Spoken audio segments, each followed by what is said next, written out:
I'm Andre Jones, a Brooklyn College reporter. Our campus has 3 publications. One of the publications, the Kingsman, which has been around since 1950. Most students aren't aware of it though. So how do you feel about the Kingsman newspaper?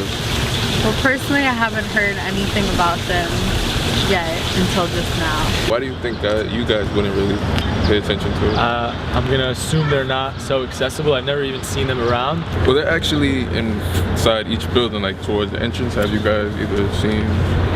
Nah, haven't. I did once over there. I wanted to know more about the paper, so I'm going to meet the people in charge. Dylan Campbell is the editor-in-chief, and Derek Norman, the managing editor. I asked Dylan what was her most influential story. Actually, our breaking news story was one that Derek and I worked on that was about the cafeteria closing. It was a pretty exciting story to cover because we were really low on content that day, and we were like, oh, what are we gonna do? We have to go to print tonight, and it worked out great for us, bad for the public, that the cafeteria closed. And we got to cover that, and it was in the next day's issue. We won the Breaking News Award for it, and Derek was carrying the papers out to distribute them, and students were picking them up out of his hands, which we've never had a response like that before. Walk me through the process of coming up with an article and just the putting out of the paper. We do have an assignment sheet that goes out to students every week, which has usually lists of just events and club things that are going on campus that we think are worthy of some coverage. But mostly how we do it is we try to assign stories specifically to students based on what they're most interested in. The most part, for a regular news story or feature story, the student is going to follow it through the whole way. So they're going to either pitch a story or get the story assigned to them. They're going to do all of the reporting, write it up themselves, and then we're going to take a look at it, edit it. If it needs any significant work, we'll send it back and have them tweak what they need, and it comes back to us. And then it goes to our layout editor, who then lays it out in the paper. So that's the only time that it's out of the writer's hands. So I've been going around campus, and I noticed a lot of students aren't too familiar with the paper. There's actually more students that know about it now than 2 semesters ago.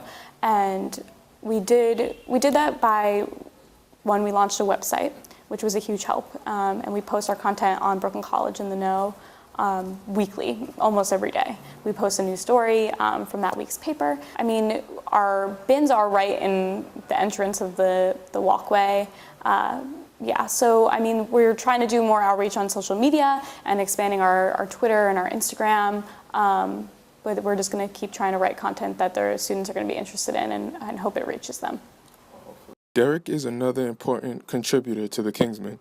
Well, one thing that I took away, my biggest takeaway from my position at the Kingsman and my experience working here is having free reign as a journalist. Me and the digital editor took a trip together to Havana, Cuba before the travel ban was lifted.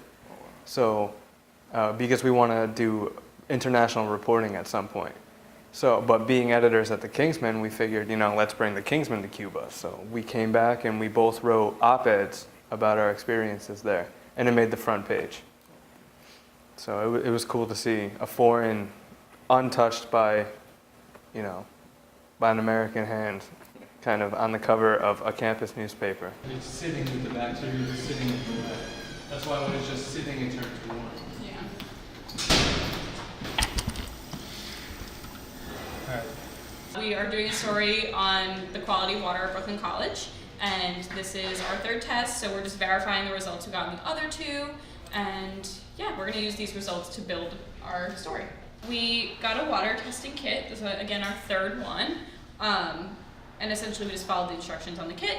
You take a couple droplets of water from the water you're testing, you put it into this little sample, and then mix it up twice and put it in this petri dish. And then it has to sit solid for an hour, and then the test will either come up positive or negative in 48 hours.